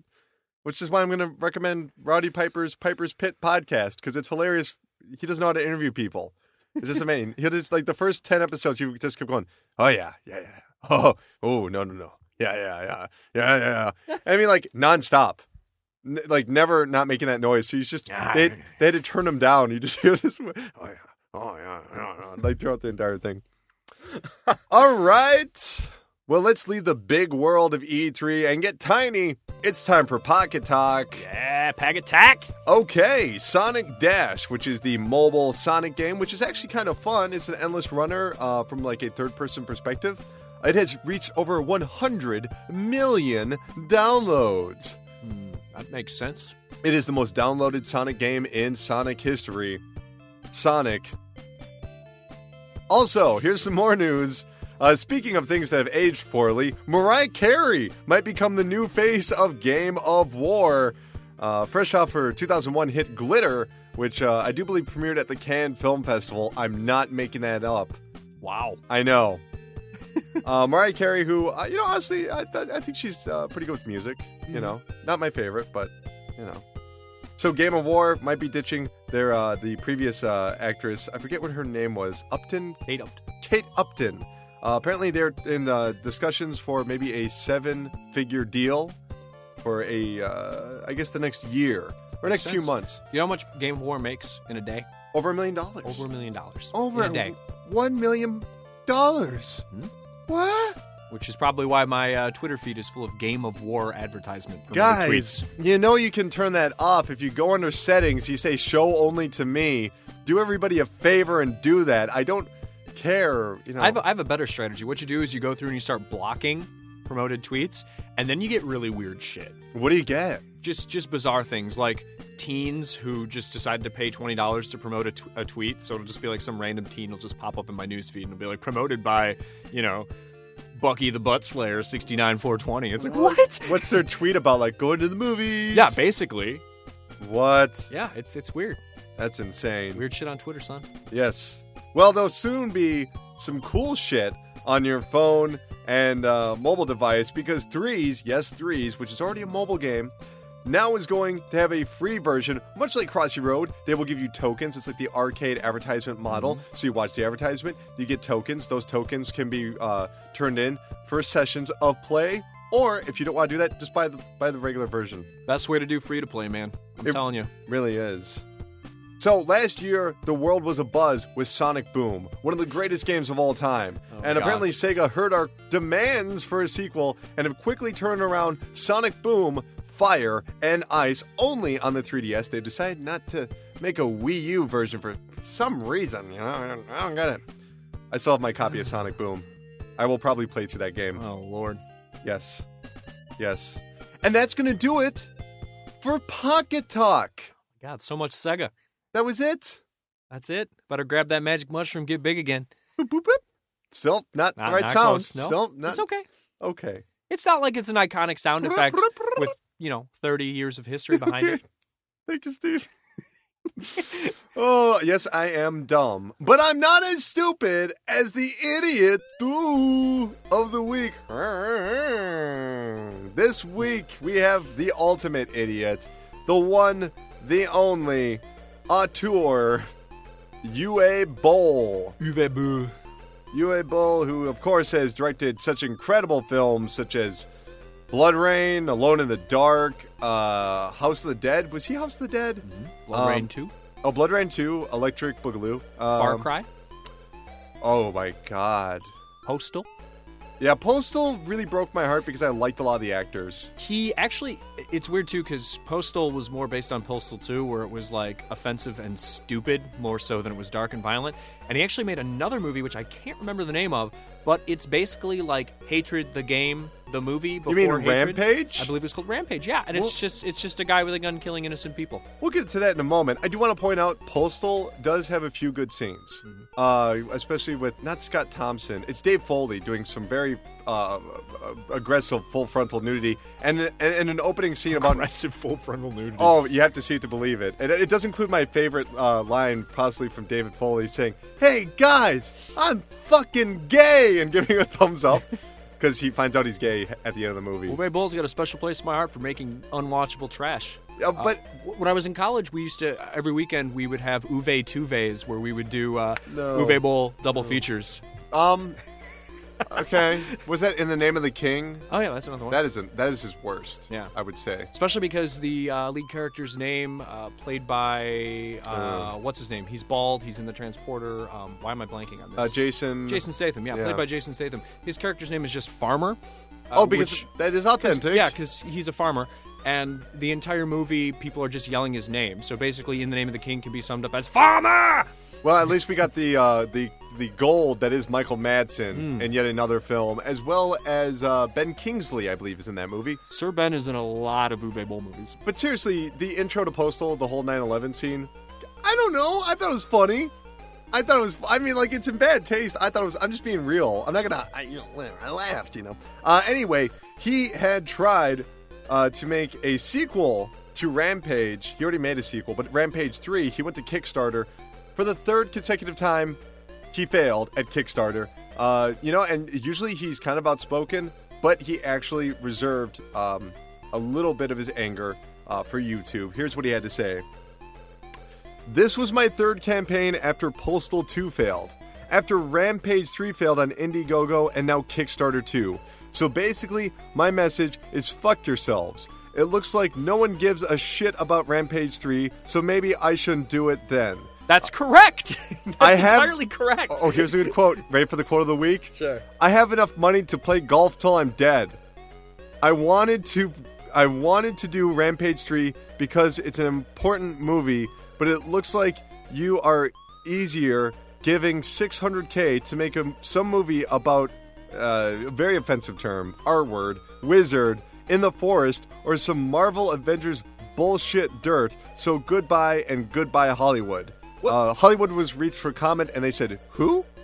What is this movie? Who is the cognitively disabled wizard that he's discussing here? Oh my god, I want a t-shirt that just says cognitively. I just want it has an arrow pointing at my face. What is it even like?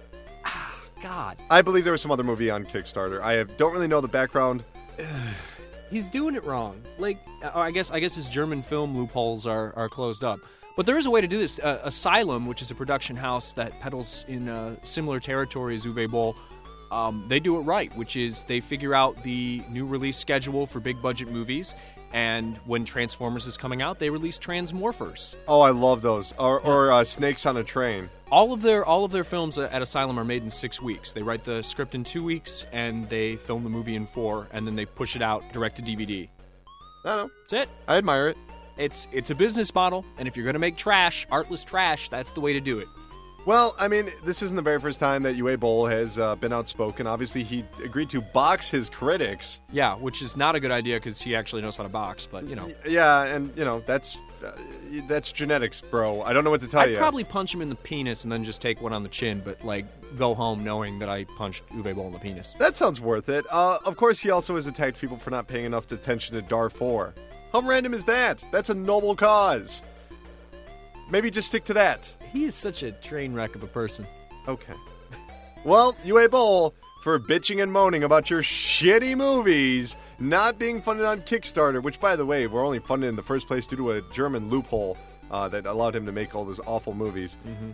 You are the idiot of the week.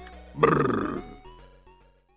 I don't know what that last part was. What about you, a sound effect board for your birthday? Oh. And then you could just record all of these and just go boop, boop, boop, boop, boop. Yeah. All at once. I don't know. I usually can just do voices from video games. So if you ever need a voice from a particular game, I can probably do it. Gunstar Heroes. Yeah! Okay, that was terrible. I don't know. What do you say? I tell you what.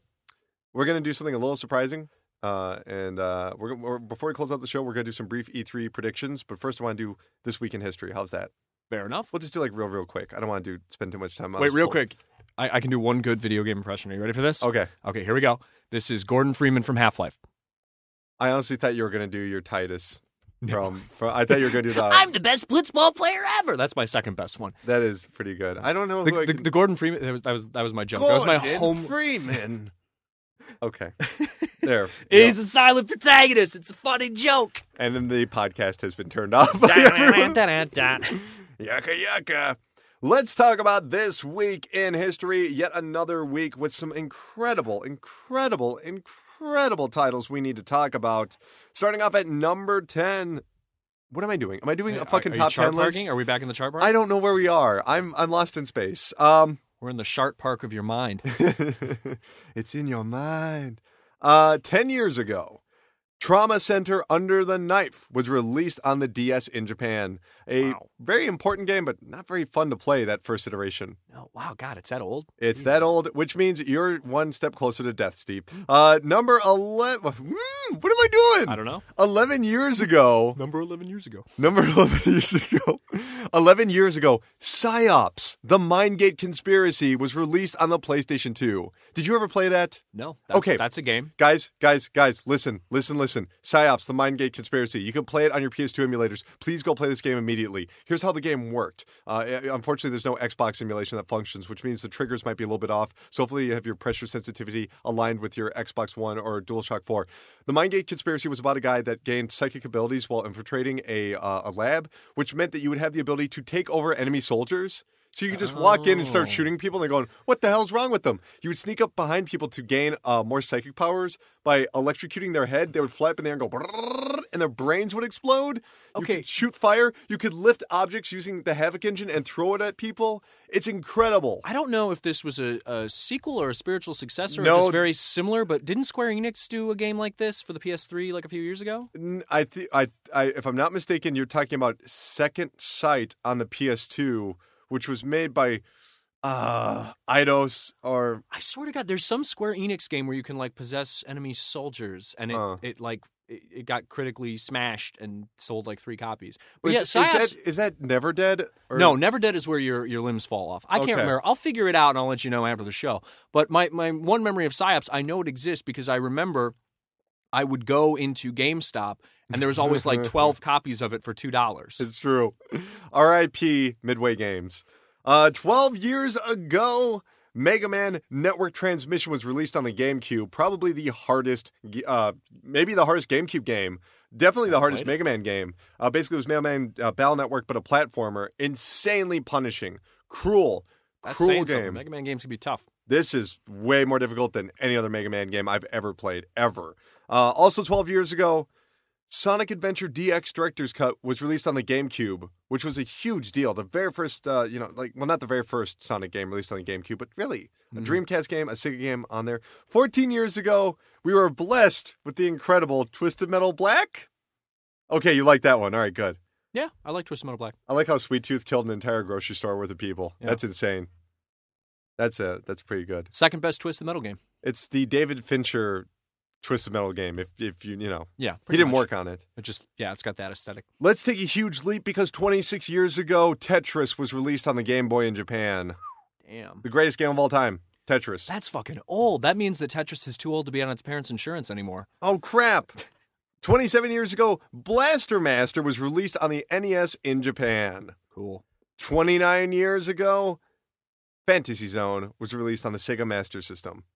And 30 years ago this week, June 18th, NES's Wrecking Crew was released in Japan. Wrecking Crew. Now that's a black box game that used Rob, if I'm not mistaken? No, you're thinking of Gyromite. Gyromite, okay. Wrecking Crew has like a Mario type character? Yeah, you have to climb the ladders and break the doors, and then things chase after you. It's a really great game, and you can also play as Luigi. It's really fun. I think you can actually pick it up on the 3DS. Maybe you can't anymore. I think I have a free copy. Fantasy Zone has a 3DS classic or a 3D classic in the works, or it's out, or it might. I'm assuming it's the arcade version because the way it worked is that it was kind of a gimped version, and then Fantasy Zone 2 was exclusive on the Master System and didn't get released to arcades. It's got that cute little ship named Opa Opa. Oh, that's such a good name for a ship. Oh, I love Opa Opa. Ooh. That's what the people in the Greek restaurant yell when they light the Saganaki on fire. Opa Opa. Is that right? Yeah, they Opa when they light the cheese. Opa Opa actually was a mascot for the Sega Master System, an official mascot, not to be confused with Alex Kidd. Yeah, which is weird because it's just like it's a fucking ship. It's shaped like an egg with a cockpit. Okay. Well, that's going to do it for this week in history. How much time we got left here? All the time in the world. We're doing really well. Yeah, we're not going to carry through the entire. We're probably just going to do 5 minutes here. Okay. All right, let's start off. Bethesda, what's going on tonight? We get Fallout. That's the big thing. It's just going to be a Fallout jerk fest. Okay. Do you think some sort of not Skyrim, but, gameplay demo? Yes or no? Yes. I agree. Yes. Gameplay demo. Doom 4. Yes or no? No. I would say no, not for the general public, maybe for the press. Oh, we're only talking about general public. General public, no gameplay. I'm saying absolute gameplay. Okay. Because I got to fill a lot of time. Rogue Warrior 2, yes or no? I don't know. I have no fucking clue. Do you know what Rogue Warrior is? I have no idea what you're talking about. God, who's in the wrestler? Mickey Rourke? Mickey Rourke is the main protagonist in the game, and literally in the intro, the first line of dialogue, they go, "How'd the mission go?" And he goes, "It was a total goat fuck." Yeah, You gotta look that up. Goat fucking confirmed. Goat fucking simulator. Okay, let's move over to Microsoft. Do we get any more hardware? Yes or no? I'm gonna go no. They'll show off the new controller, but there's no way. Right. I mean, now that they're burying the Kinect, like they're like, oh well, get rid of your Kinect, but here's this new thing. Right. That we have.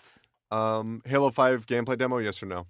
No, there'll be some pre-rendered nonsense. That's it. We'll get the ooh, then like a fucking picture of Master Chief with some bullshit 1080p lens flare. I'm going yes. Obviously, we know Forza is going to be there. We know a bunch of stuff. Let's try and get like the more Gears of War, that HD version that we pretty much know. We'll get gameplay of that. Gameplay? Mm-hmm. Demo or just gameplay? Full-blown demo. Okay. Guarantee it, because there was all that scuttlebutt about betas and whatnot. So. I'm going with just footage. Just footage? Okay. Are they opening up the show, Call of Duty, yes or no? I would, yeah. That makes sense. We still don't know anything about the next Call of Duty. Mm-hmm. I'm going to go with that. Call of Duty Jerk-Off Fest. Standard gameplay demo where they cut halfway through. Okay, great, fantastic. Any guesses generally towards Microsoft? Anything that we might not be expecting? The long-awaited sequel to Grabbed by the Ghoulies. My God. I don't know. Interesting comment. I really don't know with Microsoft because it's not like you can say, I mean, outside of the stuff we already know, Halo, Gears of War, like and Forza, like what do they? I don't know what their IPs are. What do they have for me? I don't know. They're Phantom Microsoft. Dust. Phantom Dust. I'm going to say that we're going to get some major announcements we had no idea about. I don't know what it's going to be. They're always the most surprising because I don't know what they do. There will be some major surprises. I know that sounds kind of loose, but there will be games we had no idea were in development will be announced tomorrow. Windows 10 exclusive Halo spin-off. There's my wild prediction. Oculus on Microsoft stage, yes or no? Yeah. Oh, yeah. How much time do you think they're going to get? A lot, because I don't know how they're going to fill time otherwise. I'm going to say about 4 minutes.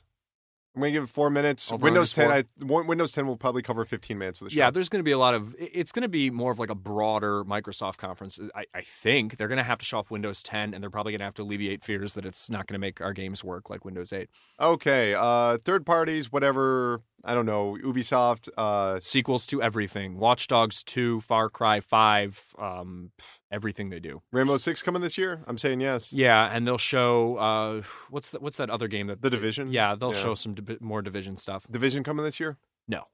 They keep pushing it back. Yeah. They'll show us stuff, but they'll be like, coming sometime in 2016. Okay, so we have Ubisoft, EA. They have announced that they're going to be making Plants vs. Zombies Garden Warfare 2. Mm-hmm. Really good game, the first one. Basically, it was like Splatoon before Splatoon in a lot of ways. Yeah. We don't really know anything else. I mean, Battlefield, some like sizzle reel for the new Battlefield, probably. Probably a Mirror's Edge demo. Yeah, I would probably say that too. Yeah. Okay, so that's Ubisoft. Sony. They have to have something. I mean, God of War 3 HD demo. Mm-hmm. All right. Absolutely. What are they going to do with Last Guardian? It's there. It's there? Okay. It's there. Is it playable? Is there footage? Is it just like a There's teaser? There's just footage, not playable, coming this year. Okay. Yeah, I'm still sticking to my prediction of vague teaser that lasts shorter than 10 seconds. Coming this fiscal year. So okay, in the spring. I'm gonna bank on that. Drop in March or something. Yes. What else can we really about Sony? I think we're not gonna get very many Sony-produced exclusives. I do think we'll get some third-party exclusives. I do think we will get a lot of Street Fighter V. Yeah, a lot of Street Fighter V. I wonder if, how about this? Dark Souls 3, play it first on PlayStation 4. Ooh, I'm just throwing stuff. I would say no. I think they're going to go full third-party just because that's them working with Namco, whereas that's them working with Sony is a totally separate enterprise. Yeah, sure. I will say that we will get some Bloodborne DLC discussion on there. And, man, what else? We're definitely going to get that Ratchet and Clank footage again, whether we like it or not. We're definitely going to get 20 minutes of bullshit we don't want to see, which is going to be about their Sony View. There's going to be a big push for Sony View. Oh, and PlayStation Now. PlayStation at Home. Do you think we'll get any discussion of legacy consoles in terms of PlayStation 1 and PlayStation 2 being brought onto PlayStation Now or downloadables? They might give lip service. The real question is, what role will the Vita play, if any? Will the Vita even be mentioned? Yes. Okay. It will be mentioned. It will get a probably 3-minute segment. Okay. Fair enough. 3 minutes there. Honestly, I'm not sure what else they can really go with at that point. Gex, maybe. Sure. Whatever. Sure. Gex. Yeah. Let's move over to Nintendo the very next day. We already know about Hyrule Warriors, and we already know about the Smash Brothers characters. Mario Maker. Star Fox, they're probably going to show some stuff. They say they're not going to? Or no, they will. Okay. They won't have Zelda. They're not talking about NX. They need something big. Yeah. 3D Mario game, yes or no? No. Me either. Is that sad? Isn't that sad that we're just sitting here going, no? No, I don't think so, because, I mean, Mario 3D World is great, and I don't know if they need to really push something like that right now. It's just Super Mario Bros. 30th anniversary. It doesn't need anything. It doesn't need anything. I mean, it'd be cool if they announced some sort of collection or something that was better than the 25th anniversary horse shit they pushed out. But I don't know. Here's my idea. You make a game where the very first level is Donkey Kong, and you play, it's literally like Mickey Mania, but you go through every single Mario game, and it's all like one stage at a time. So you got a stage in Sunshine, and they just take the pre-existing engine, Well, and speaking of Super Mario Sunshine, are they finally going to announce Virtual Console GameCube games? No, because they only have 64 and Wii games. Isn't that delightful? Yeah, that's kind of weird. They have to use GameCube controller. Any sort of acknowledgement of the GameCube controller adapter for the Wii? Yes or no? No, because they can't manufacture enough of them. Thank God I bought one. I should sell it on eBay and buy a car. That's true. I do love using that. Man, if we had Smash Brothers. I am really interested to see what Nintendo does. I think Nintendo is, and this is me falling into my usual Nintendo fanboy role, but I think they're the most interesting because they have the most Yeah. They have the most question marks behind what they're going to show. But you mean the blocks with the question marks? Yeah, the blocks with the question marks, and you got to hit them with your head. But they also have like the stuff that we're guaranteed to see. Like we know we're going to see Star Fox, and it's going to be cool. So it'll be fun. All right. Well, I mean, I guess the last thing we could do is that PC press conference. We already know they're going to be talking about video cards. Mm-hmm. Let's just go pie in the sky. What is the biggest thing that they can offer at that PC press conference? Nothing. It's going to be a jerk-off section. They're just going to be like, oh, the tessellations, the teraflops, and they're going to show some Unreal 4 demo with like real-time like fucking piss physics. I don't know. I just hate when people just go on stage and just jerk off, which is why I'm excited for all the press conferences at E3, including Square Enix. Real quick, do you think at PlayStation or Square Enix we get some more information on Kingdom Hearts? Yes, because there was some weird image that was leaked yesterday or something, like a title card for a new Kingdom Hearts, so there'll be something. Last question, Shenmue 3, yes or no? No, I think there's going to be a Shenmue mobile game that's going to crush your spirits. Get out of there! I will put a 20 on a Shenmue mobile game. That's almost as many years as it's been since we got the last one. So, on that note, Steve, where can people reach you on the internet? You can reach me on Twitter at Steve Cuff. That's Steve spelled like Steve, no spaces, and then Cuff, C-U-F-F, like handcuffs, where I'll end up one day. Yes, in prison. If you can't remember how to spell cuff, just remember C-U friendly faces. That's right. C-U friendly face. And you can check out optimismvaccine.com. We've got really cool, like, left to center, bizarro, pop culture, forgotten culture, retro, crazy shit. Don't forget about the OpVacCast on iTunes, Stitcher. On iTunes, Stitcher. You can also check out our weekly column on shepherdexpress.com. And you can go to YouTube, check out the Optimism Vaccine channel. I've got 60-second reviews that I've been doing since 2012. That's a full year before Pro Jared stole my gig, just so you know. Holy crap. Mm-hmm. Mm-hmm. Wow. Yeah. I've talked to Pro Jared's brother, too. If I ever mentioned this, we can get in contact with that guy. Yeah, so I do that. I do gameplay and first impressions of new PC games. I'm kind of playing with that. I also have some long-form content. We actually just did a redesign of our YouTube page. Thank God. We've got... it was good before. Really? Myros, one of the guys from Optimism Vaccine, he stayed up until like 7 in the morning one night, and he just redid all the title cards for Reviewed in 60 Seconds. They look really cool. Beautiful. Yeah. Just go check out optimismvaccine.com, go to Shepherd Express and check out his stuff. If you go to shepherdexpress.com this week, no article because I'm doing podcasts and I want to push those podcasts. I want to use that space to let people know that yes, we have these E3 specials, which Steve has generously decided to join me, or should I say foolishly decided to join me on this bizarre adventure. And hey, if you go to Shepherd Express, Monday morning, my review of Jurassic World will be up. Yeah, more like Jurassic Hurled in the theater because I didn't like it. Spoiler alert. Wow, must have been that 3D. Hey, Vincent D'Onofrio kills it, though. I can tell you.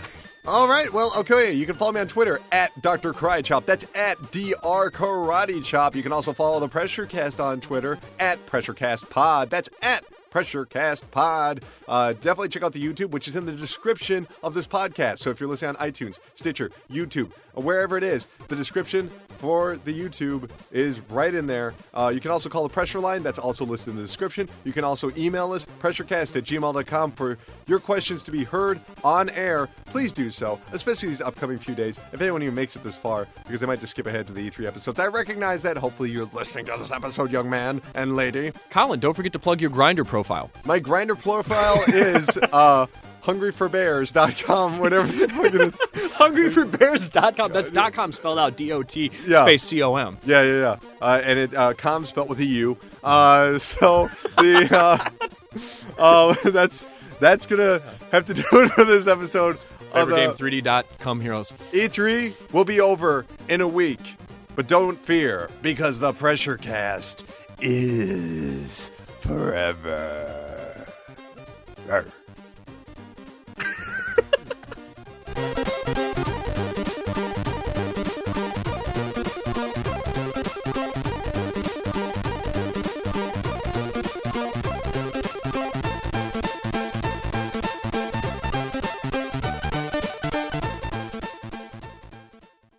PRESSURECAST, weekly video game news podcast, is solely owned and operated by Colin Tanner. Guests of the PRESSURECAST are not employees or freelancers of Colin Tanner, the PRESSURECAST, or VideoGamesAreDumb.com, and are not paid. Music featured on the PRESSURECAST is property of their respective owners, and no infringement is intended. For more information, email pressurecast@gmail.com.